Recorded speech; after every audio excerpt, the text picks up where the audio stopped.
People, hello, how are we? Hopefully, we are all doing well. I'm Tom. Here we are, fight week, nearly fight night for undisputed heavyweight champion of the world. Alexander Usyk and Tyson Fury will fight each other for all the marbles in their heavyweight division. I'm so excited. But the undercard as well. I got. Oh, do you know? I'm really excited to see Marius Breeders versus Jao Too. Can't wait. Genuinely can't wait. But let's focus on the fight ahead of us. The main event, the big one. Yeah. Let's talk about the fight delays. I think the constant delays, the constant pushback of the fight, uh, I think it benefits Fury a lot more than Usyk. You know, Usyk's a lot older than Fury, so the longer this goes on, the older he's getting, and the more time it's giving Fury to prepare. Plus, this now means that Fury's kind of had like two boxing camps. He's had one focused on like losing weight and getting in shape for the fight, and he's had one that's been focused on the actual boxing side of things. Now, would he have wanted it to be pushed back this far? Probably not. But that first kind of camp, if you will, would have been focused on getting in shape, shedding the pounds, looking good for the fight, which he's done. The second one, focusing more on the actual boxing kind of elements and aspects of it. So I just don't see how the fight delays benefit Usyk more than Fury. I think it benefits Fury a lot more than Usyk. Um, you know, the cutter side. Also, and I've said this before, when people say you're only as good as your last fight, I just don't agree. I just think you're wrong. I simply just think you're wrong. There are so many factors and elements that go in and can affect fighters or fights come fight night that saying you're only as good as your last fight is so unfair. I mean, if you go off that, you know, you don't see Fury wouldn't be fighting this fight now. People saying you're only his last fight just isn't true. So many things can affect it. Look at AJ for AJ Ruiz won. And his last fight, so AJ's going to lose his next fight, the rematch against Ruiz. He didn't, did he? Do you know what I mean? So it's just one of those. I just think it's just so unfair to say. That said, looking at our most recent fights, Fury's coming off the back of a less than convincing win over Francis Ngannou. Now, it was a close fight. It was a close fight. One I do think Fury did win. I do think he won the fight though. Even if it was far closer than it should have been. But I just think the initial shock of the fight and the initial kind of shock of how close the fight was and the fact that Fury didn't wipe the floor with Ngannou, it caused a lot of people, even me, to think that Ngannou won, because initially I think I did think that. But, you watch the fight back and Fury did win it. Look, Ngannou didn't. He didn't. Fury won. Even if it took a few elbows to get him there, Fury won. So you got Fury coming off the back of that, a less than convincing win, versus Usyk, who's coming off the back of a stoppage win, stoppage victory over Daniel Dubois. Now, this, in my opinion, was a very impressive win. That gets overshadowed by, I think, two things. Mainly the low blow. People that think it wasn't a low blow think that Dubois was robbed, and people that think it wasn't obviously thinks it should stand. But whether it was or wasn't, Usyk thoroughly outboxed Dubois in a very strong fashion. Stopping a strong heavyweight outside of the low blow. He stopped a very strong heavyweight that was a game opponent. Do you know what I mean? The other thing is that people say how Usyk was put in a bad performance, by his standards, relatively speaking, put in a bad performance. Yeah, so they say he put in a bad performance, which, right or wrong, basically they're like, clearly he can't hang with the big guys, the strong guys who impose their size, like Fury will. I just strongly disagree. No one has mentioned I haven't seen anyone mention except myself, and I will continue to mention it. There was heavy rainfall the night of that fight. Heavy rainfall. In an open top arena. The roof was open, so the canvas was soaked. How can you be a slippery, slick southpaw boxer on a slippery, slick canvas? So Usyk had to adapt his style and had to fight the way he did. Do you know what I mean? Yeah, look, you could see that this rainfall was affecting Usyk, and he clearly couldn't box the style he wanted to fight, but he was still able to find a way.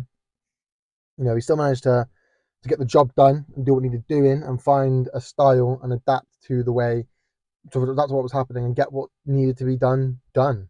He was able to outbox and almost bully Daniel Dubois. Essentially, what I'm saying, the bottom line is he thoroughly outboxed and schooled a game contender in the form of Dubois, who would have had a big boost after he realized he could hurt Usyk, and he still went and stopped him and walked him down and won the fight. In my opinion, that's quite impressive stuff. Yeah, so low blow aside, I was impressed. So I think looking at the time, Usyk coming off the back of that would have liked to have kept the momentum going. Fury coming off the back of the Ngannou wake-up call needed the time. So I think the extra time he's had from this cut is only going to help Fury more than Usyk. That wake-up call he got after the Ngannou fight means that this time, this extra time to prepare, is only going to help Fury more than Usyk. Perhaps more time than he would have liked, but it's going to be more beneficial to Fury than Usyk.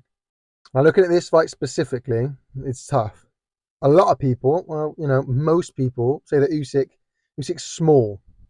He's a small heavyweight. Certainly compared to Fury, he is. Don't get me wrong. You know what I mean? But he actually isn't a tiny guy. He's a fully fledged heavyweight now. Like, yeah, I know you recently mentioned about going back down to cruiserweight, but let's have it right. He's a fully fledged heavyweight. Now I know Fury's supposed to be like 6'9", whatever it is, tall, and maybe he is, right? I don't think he is, but he's supposed to be 6'9" tall. So anyone compared to him is a small heavyweight. Do you know what I mean? Either way, though, regardless of whether Usyk is or isn't a big heavyweight, Fury is the biggest opponent that Usyk will have ever faced. He just is. It's that simple. Usyk is facing his biggest opponent with the longest reach he ever has. How is he going to fare against that? Well, I don't know. We'll find out May 18th. But there's no doubt he's going to struggle. There's no doubt he's going to get hit. And Fury will catch him, potentially even hurt him. He can be hurt. I think we've seen against AJ. We've seen against Dubois.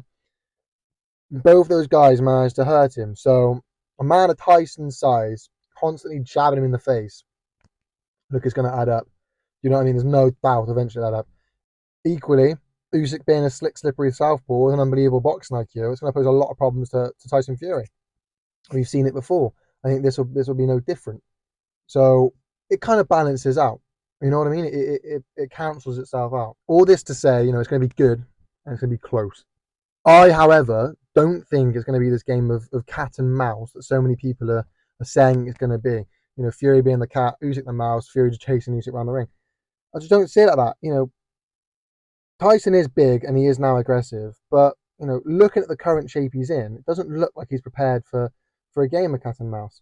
It looks like he's preparing for a long 12-round chess match, or at least he's ready for that, which he should be. And either way, whether he is or isn't, Usyk isn't this box on the back foot, run around the ring type of fighter. People seem to think he is. We didn't see that against Bellew. We didn't see that against AJ. We didn't see it against Dubois. It's just a misconception that people think he is. Granted, he's not the most aggressive of boxers. I'll give you that. He's not the most aggressive of fighters, but he certainly can be a front foot aggressive fighter. So how do I see this fight going? Well, it could go a lot of ways. You know what I mean? I don't think Fury wants this fight. I'll just say that from the start. I think he's been putting it off for a long time. I think he's been coming up with every excuse under the sun, and it looks a bit like there's just no escaping it. For what it's worth, I can see why. Usyk's a lot smaller than him. Fury has always struggled with smaller guys, and a few reliable sources have even said early on in Fury's career, he actually asked not to fight smaller guys. He didn't want to fight smaller guys. Look, that makes sense. Fury he's always struggled with smaller fighters. Look at Steve Cunningham. He's a fighter who Fury had a lot of trouble with. He dropped him. Cunningham dropped Fury, and in my opinion, Cunningham was even ahead on points. Cunningham was beating Fury up to when Fury stopped him. And he's no Alexander Usyk. Let's get that right out of the way. Alexander Usyk's levels better than him.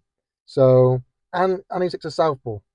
They're both small heavyweights who have come up from cruiserweight, and you see this a lot. You see bigger guys a lot of the time will struggle with the smaller guys in their divisions, especially up the divisions, because you see it a lot. You see people who struggle with that size difference, because I think there just comes a point where basically in the upper weight divisions, It doesn't matter so much. Now, when you've got guys who are killing themselves to reach a really low weight limit, of course, a bit of extra height, a few extra pounds makes a huge difference because relatively it's a lot, you know.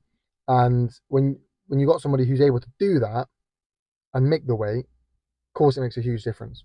But at the upper weight limits, at the higher weight classes, I don't think it makes that big a difference. I think if anything, it's just more of just adds to the style, doesn't it? It just adds to the style of everything of that particular boxer. I guess what I'm trying to say is at heavyweight, they're all big guys. So no matter what weight you are or what height you are, you're all big guys. You can all hit hard and you can all win fights.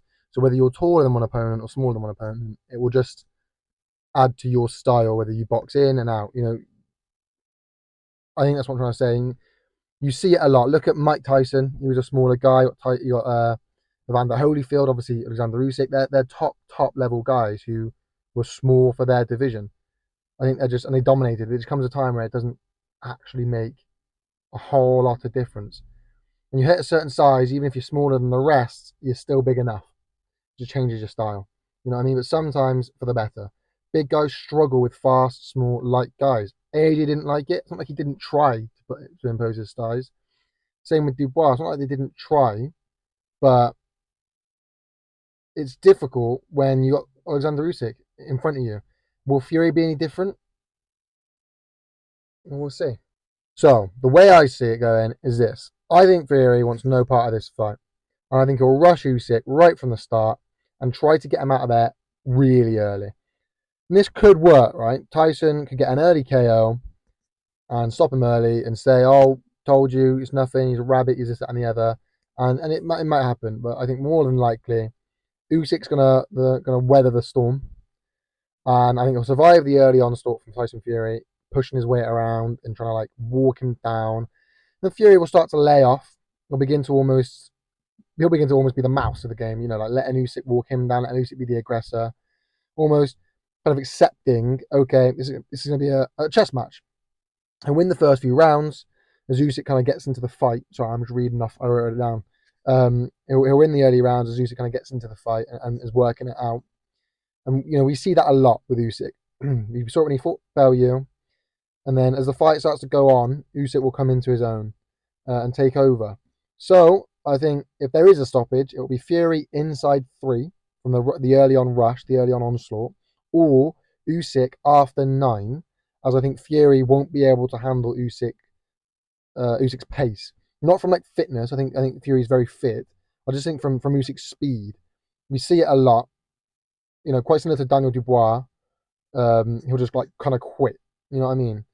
Um, we see it a lot when Usyk gets stoppages. It's because people just can't maintain the pace that Usyk sets, and he almost steps up the gears and ups the pace as he goes through the fight. AJ even towards the end of that first fight nearly got stopped. Well, you know what I mean. Bellew obviously the same. Dubois. So I think after 9, Usyk could get to Fury, or before 3, Fury could get to Usyk. But more than likely, and my prediction is that it will go to points. So the £1,000,000 question is: can Fury hold off Usyk for long enough to nick enough early rounds to get the result, or Usyk turn the gears quick enough to take enough of the later rounds to win the fight?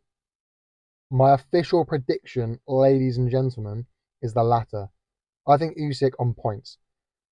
Don't be too surprised for a stoppage either way. And this isn't just me jumping on the Fury hate train either. I've said from day dot, I think Fury's overrated. He's still great, but he is overrated. Especially in his boxing ability. I don't think he's ever been that like unbelievable a boxer. I think there's a reason why David Price was chosen by Team GB over Fury. And I remember even back when it was a three-headed, like back in the amateur days. I remember even back when like the three-headed dragon, AJ Wilde and Fury, before Fury was even back, before Usyk could even come up. And I've always said AJ beats Wilder and Fury, and then Fury would beat Wilder. And obviously we've seen kind of some of that coming true now. I've always said that, and I've always said that, but I think that Usyk will come up and he'll beat all 3 of them. I'm a man of my word, you know what I mean? And I've stuck by that, and years later, I've always stuck to it. I've been in many an argument, especially over the AJ beats Fury one, because back then, especially when Fury began to have his comeback, and I was like, no, AJ beats them both. I've been in many an argument for that. You know, like I say, I'm an AJ fanboy, but you know what I mean. Um, but it's what I believe, and I'm not going to change my mind simply because Fury's got in shape. Do you know what I mean? I'm not about to change my mind because Fury looks good, which he does. But I'm not going to change my mind because Fury got in shape. That's the top and bottom of it. So that's my prediction, people. Sorry for such a long-winded video. I just wanted to yap about that, get it out there. So that's my official prediction.